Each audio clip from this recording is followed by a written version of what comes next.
This past week, the Vancouver Whitecaps began their 2018 Voyageurs Cup run, played their first Cascadia Cup match in Seattle, and saw their young star, Alphonso Davies, transferred to one of the top 5 clubs in the world for a reported MLS record transfer fee.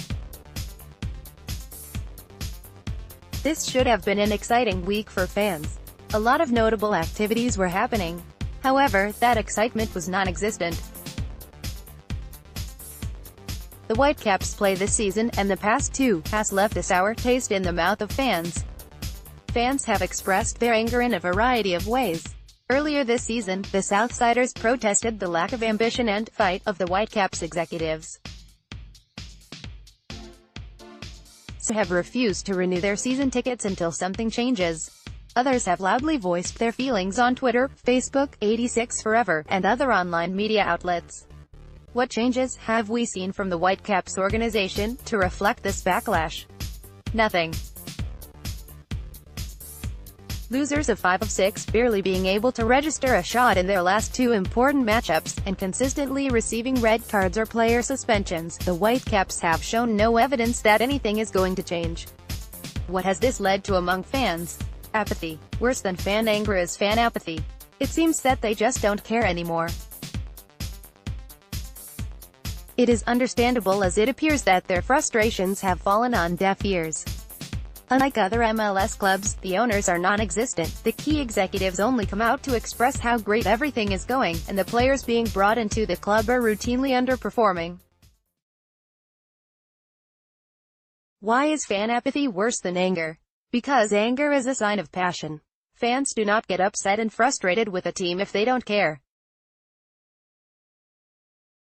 It may not be the most constructive, but when a fan is getting upset at the performance of the club that they passionately cheer for, it means that they want to see better. Of course, when a team is not performing well, it is not uncommon for the casual fan to become apathetic to the team, especially in Vancouver, where sports fans are the most fickle. However, the concern with the recent Whitecaps fan apathy is that it is occurring among the most passionate and die-hard fans, those that have been a supporter of the club for decades. Fans such as Paul SH at Hedgehog wrote on Twitter their experience with the first derby match of the season, usually an exciting time for fans.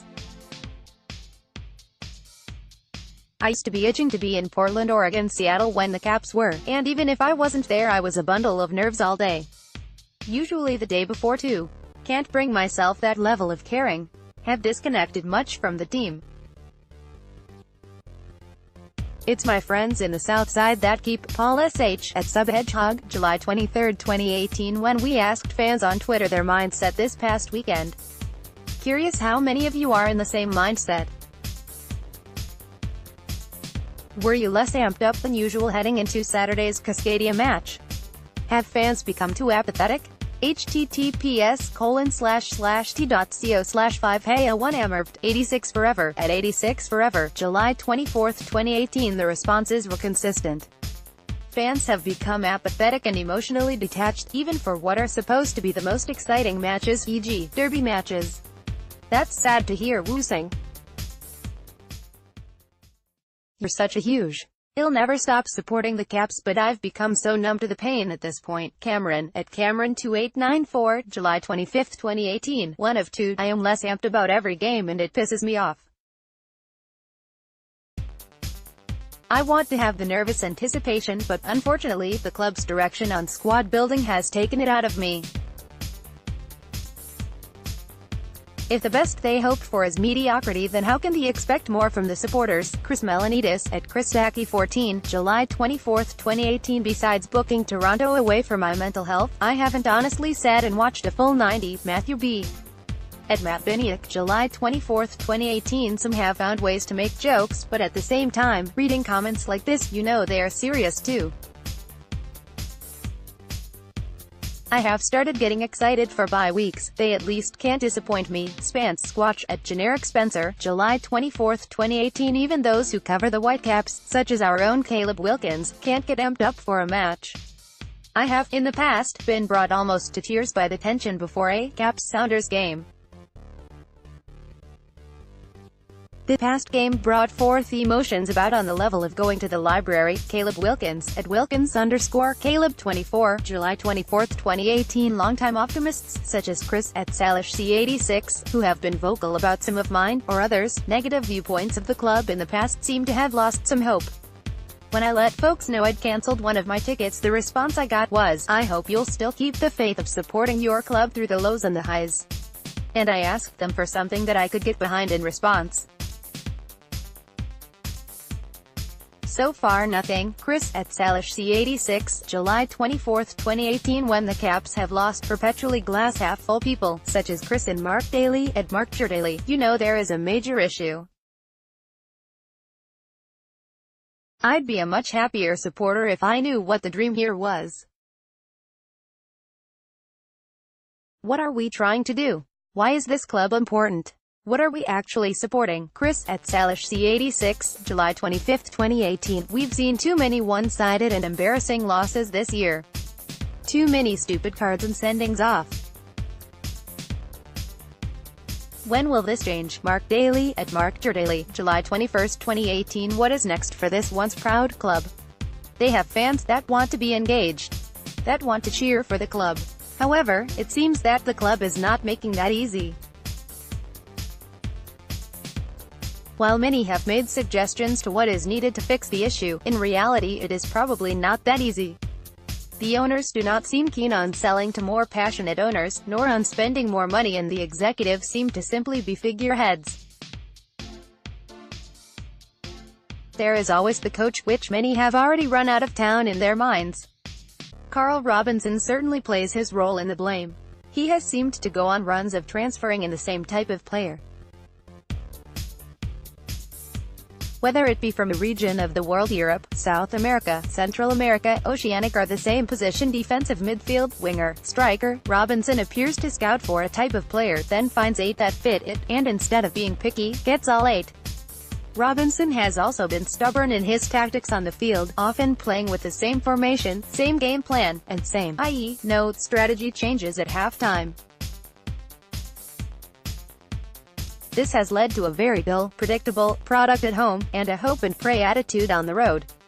Yes, it has worked from time to time, but it is just not enough. If I asked fans to tell me how a Whitecaps match was going to go, they would all say the same thing.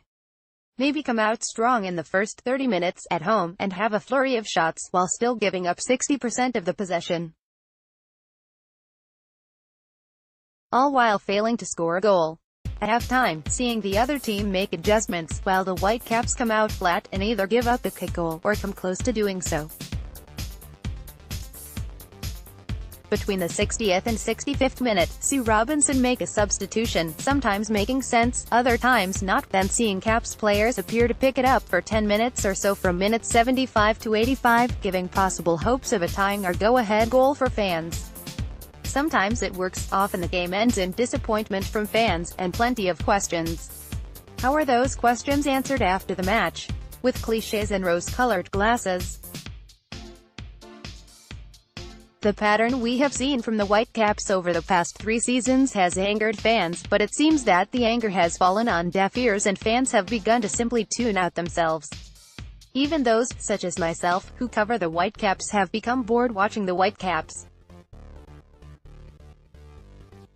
For a product that is supposed to be first and foremost entertainment, the Caps have routinely failed to provide even the bare minimum.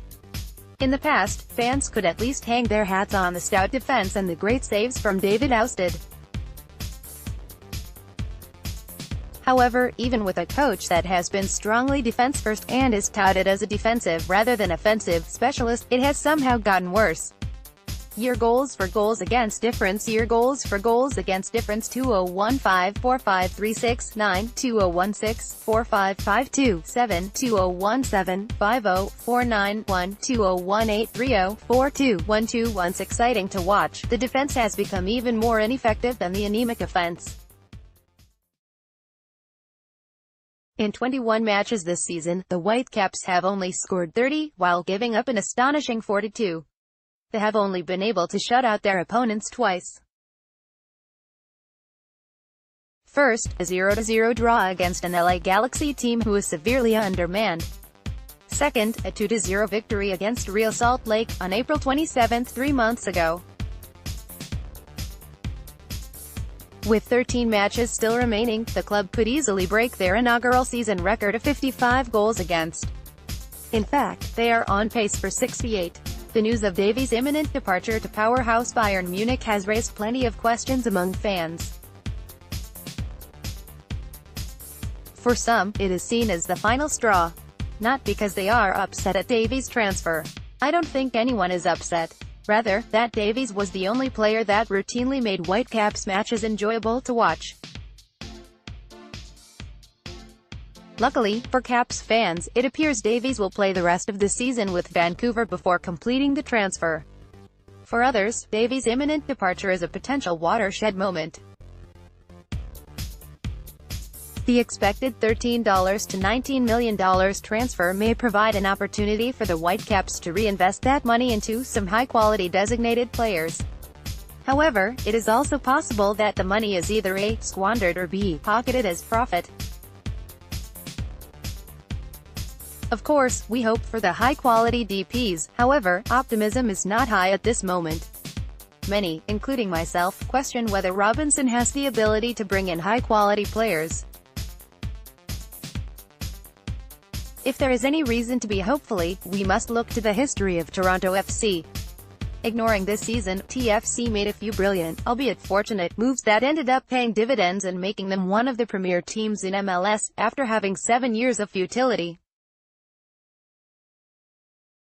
There were questions about whether TFC would ever be even slightly successful, e.g., make the playoffs. Their fortunes have certainly turned around. There is no reason why the Whitecaps could not see the same turnaround. The problem, currently, is that there appears to be no light at the end of the tunnel. What is worse, fans don't seem to care. There is no excitement about a potential turnaround. There is no optimism. There is just apathy, and that is a far worse thing to see among Whitecaps fans than anger.